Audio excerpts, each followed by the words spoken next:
திண்டுக்கல்லிலே இருப்பது மலைக்கோட்டை அல்ல, அது பாரதிய ஜனதா கட்சியின் கோட்டை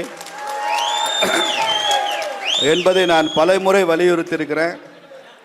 இது புதியதாக பொறுப்பேற்று வரக்கூடிய மாநில தலைவர் மரியாதைக்குரிய அண்ணன் நயினார் நாகேந்திரன் அவர்களுக்கும் இன்று நிரூபணமாக இருக்கிறது திண்டுக்கல் பிஜேபியின் கோட்டை என்பது. பல அரசியல் கட்சிகளுடைய தலைவர்கள் என்னிடம் கேட்டார்கள், ஏன் அமித்ஷா அடிக்கடி தமிழகத்திற்கு வருகிறார் என்று கேட்டார்கள். அவருக்கு டெல்லி செங்கோட்டையில் வேலை முடிஞ்சிருச்சுப்பா, இனிமேல் செயின்ட் ஜார்ஜ் கோட்டையில் தான் அவர் வேலை செய்ய வேண்டியது பாக்கி இருக்கிறது, அதனால் அவர் இன்னும் கூட அடிக்கடி வருவார். நாங்கள் அமித்ஷாவை எல்லாம் பார்த்து அச்சப்பட மாட்டோம்னு ஸ்டாலின் பேசியிருக்கிறார். மத்திய அரசு ஒரு நாளும் தமிழகத்தை ஆட்சி செய்ய முடியாதுன்னு பேசியிருக்கிறார். யார் வந்தாலும் சந்திப்போம் அப்படின்னு நம்ம அண்ணன் ஸ்டாலின் அவர்கள் பேசியிருக்கிறார். விநாசகாலே விபரீத புத்தின்னு கீதையில் சொல்லியிருக்கு. நேரம் சரியில்லைன்னா இப்படித்தான் பேச்சு வரும். அதனால திமுகவுக்கு நேரம் சரியில்லை, ஐயா ஸ்டாலின் அவர்களுக்கு நேரம் சரியில்லை, அதனால இப்படி மாதிரி பேச்சு வருது, நேரடியாக மோதுன்னு. இப்படி தான் எம்ஜிஆர் அவர்கள் கட்சி ஆரம்பித்த பிறகு விரக்தியில் இருந்த அப்போ இருந்த முதலமைச்சர் கருணாநிதி அவர்கள் மத்திய அரசுக்கு சவால் விட்டார், இந்திரா காந்தி அம்மாவுக்கு சவால் விட்டார், மாநில சுயாட்சி தீர்மானம் போட்டார். என்னவெல்லாம் மத்திய அரசை எதிர்த்து இரிட்டேட் பண்ண முடியுமோ எல்லாம் பண்ணியதனுடைய விளைவு அதற்கப்புறம் அவர் ஒரு 20 வருஷத்துக்கு ஆட்சிக்கு வர முடியாத சூழல் திமுக உருவானது மாதிரி அப்பா வழியில புள்ள இன்னைக்கு மத்திய அரசுக்கு சவால் விடுறாரு, இந்திய தேசத்துக்கு சவால் விடுகிறாரு.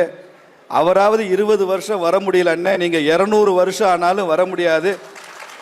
ஏன்னா இப்ப பழைய பிஜேபி இல்லை, இது புதிய பிஜேபி என்பதை நீங்கள் தெரிந்து கொள்ள வேண்டும். ஆற்றல் மிக்க தலைவர்கள் வழிகாட்டி கொண்டிருக்கிற பாரதிய ஜனதா கட்சி. சூரியன் எழுந்தால் தாமரை மலரும் என்பது அறிவியல். சூரியன் வந்தால் தான் தாமரை பூ மலரும், அது அறிவியல், சயின்ஸ். ஆனால் தாமரை மலர்ந்தால் சூரியன் மறையும் என்பது அரசியல். அந்த அரசியல் தமிழ்நாட்டில் தொடர்ந்து நடந்து கொண்டிருக்க போகிறது. நமக்கெல்லாம் இன்னும் ஒரு 360 நாட்களுக்கு ஊன் உறக்கம் கிடையாது, நல்லது கெட்டது கிடையாது. நாம் எல்லோருக்கும் ஒரே லட்சியம், திமுக ஆட்சியை செயின்ட் ஜார்ஜ் கோட்டையில் இருந்து அகற்றுவது ஒன்றுதான் என்கிற முடிவில் நாம் இந்த பயணத்தை தொடர, வேற எதுவுமே கிடையாது. இன்னைக்கு மதுரை பெருங்கோட்டம் 7 மாவட்டம் 25 சட்டமன்றத்திலிருந்து வந்திருக்கோம். 25 சட்டமன்றமும் சேர்ந்து 25 லட்சம் பேரை வச்சு மாநாடு நடத்தினால் கூட பாராளுமன்ற ஜனநாயகத்தில் பலனில்லை நண்பர்களே. வெறும் 25 பேர் சட்டமன்ற எம்எல்ஏக்களாக போய் அமர்ந்தால் அதுதான் ஜனநாயகத்தினுடைய வெற்றி, தேர்தலோட வெற்றி.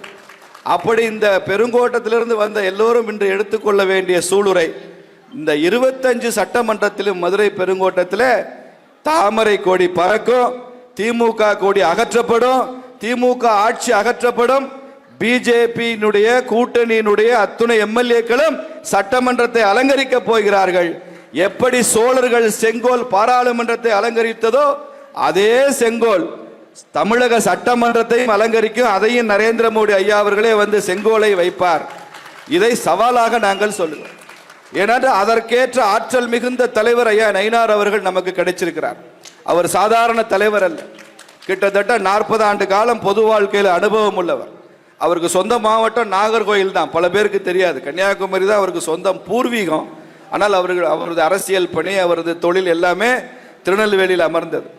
திருநெல்வேலி தாமிரபரணி தண்ணி குடிச்சவனுக்கு தான் தெரியும் அதனுடைய சுவை என்ன, மனம் என்ன, அதனுடைய சிறப்பு என்ன என்பதெல்லாம் நமக்கு தெரியும். இந்த கூட்டத்தை கூட பழனியில் ஏன் தெரியுமா நடத்த முடியல? அது முருகப்பெருமானே சொன்னது.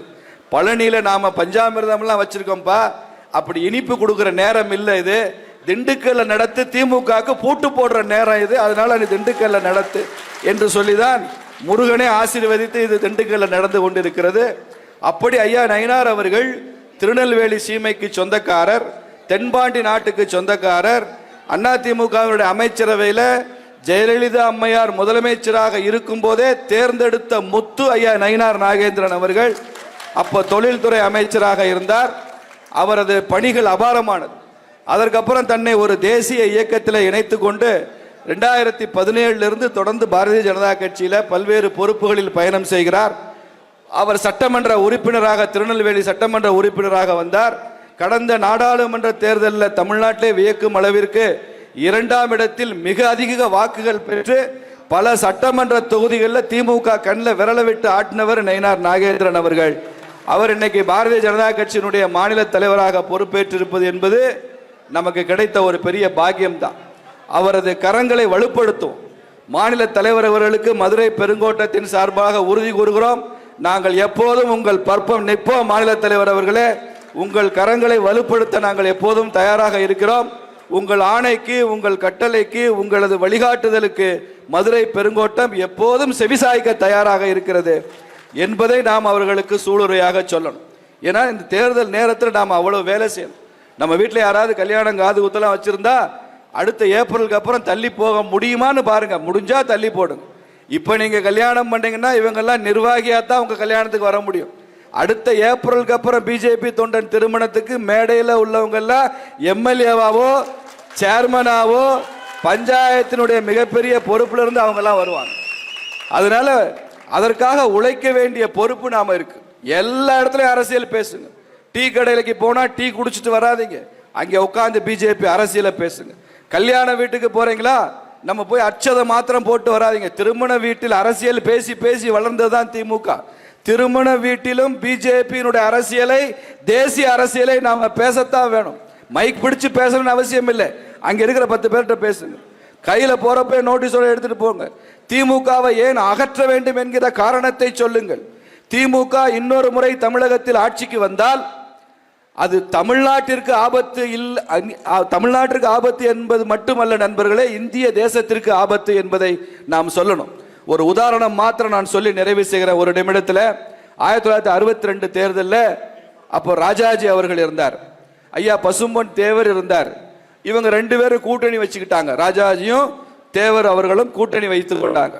அப்ப ராஜாஜி சொன்னார், திமுகன்னு ஒரு கட்சி இருக்கு அண்ணாதுரை அவர்கள் தலைமையில், அந்த திமுகவை நாம கூட்டணியில் வைத்துக் கொண்டால் இந்த 1962லேயே காங்கிரஸை தமிழகத்திலிருந்து பதவியிலிருந்து எடுத்துடலாம், ஆட்சியிலிருந்து அகற்றிடலாம். நம்ம கூட்டணி சுதந்திரா கட்சி ஃபார்வர்ட் பிளாக் மாதிரி திமுகவையும் கூட சேர்த்துக்கணும்னு சொன்னார். அப்ப அதுக்கு பசும்பொன் தேவர் அவர்கள் பதில் சொன்னாரு, திமுகவை கூட்டணியில் வைத்துக் கொண்டால், திமுகவையும் ஆட்சியில் வைத்துக் கொண்டால் அது நமது கூட்டணிக்கு நன்றாக இருக்கலாம் ஐயா, ஆனால் திமுக ஆட்சிக்கு வருவது தமிழ்நாட்டிற்கு நல்லதல்ல என்பதை பசும்பொன் தேவர் அவர்கள் சொல்லி அப்படி ஒரு கூட்டணி கூடவே கூடாதுன்னு சொன்னார். அவர் உயிருடன் இருக்கும் வரை அவர் திமுகவுடன் கூட்டணி என்ற பேச்சுக்கே இடமில்லை என்று அறிவித்து சென்றவர் பசும்பொன் தேவர் அவர்கள்.